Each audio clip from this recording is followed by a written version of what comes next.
The Huawei MateBook X is an ultrabook which prioritizes design.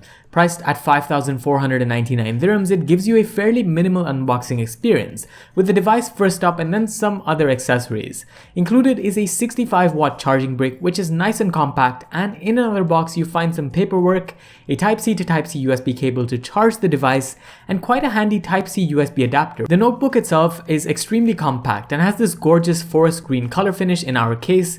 There's also a silver frost version if that's the color scheme you're going for. It weighs approximately 1 kilogram and when closed it's just 13.6 millimeters thin. The way it's designed, there's also not much to talk about when it comes to ports.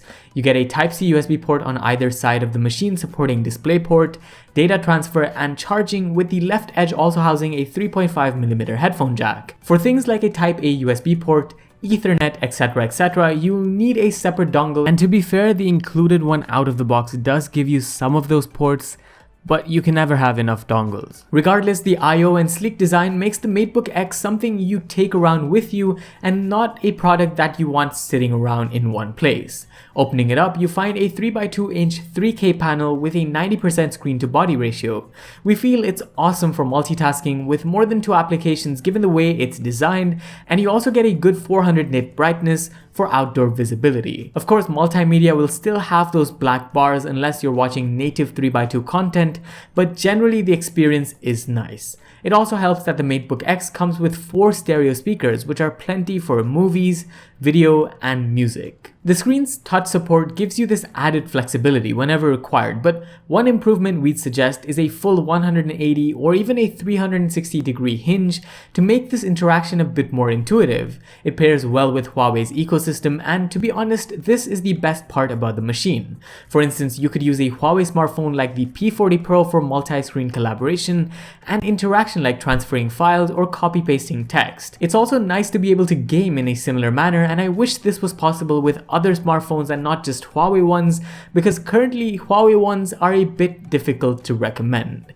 Getting back to software and performance of the laptop though, you're looking at Windows 10. There's up to 16GB of RAM and a 512GB SSD on board for your data. All of this is powered by the Intel Core i5 10th generation processor with Intel graphics. To be honest, this gives you enough power for document editing and a bit of graphic work here and there too.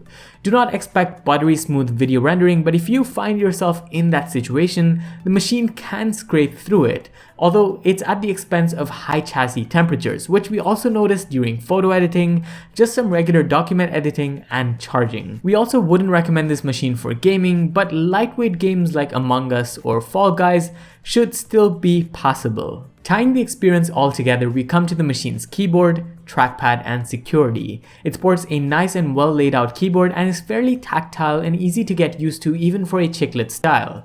But the trackpad could be better, with it currently too mushy for our liking. It does however support gestures and multi-touch, so maybe Huawei balances it out that way, but to be honest, general usage on the trackpad was below par. There's also an inbuilt fingerprint sensor on the machine which works flawlessly as soon as we touch the power button, and the camera on the device is embedded into the keyboard, which you can pop up just by pressing the key. And here's a video and audio sample from the front camera. I wouldn't say it's the most flattering angle. You sort of have to look there, and then when you're looking on the screen, it's not very natural, but here it is. That said, let's sum up with the 42 watt-hour battery on this thing.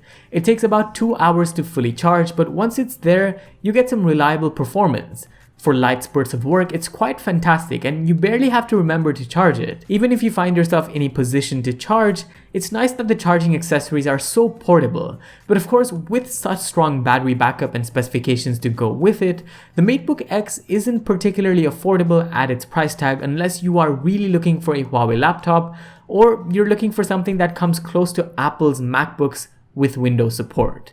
So that wraps up this one. Thanks for watching and do subscribe for more coming up. This was Vaibhav and I'll see you in the next one. Adios.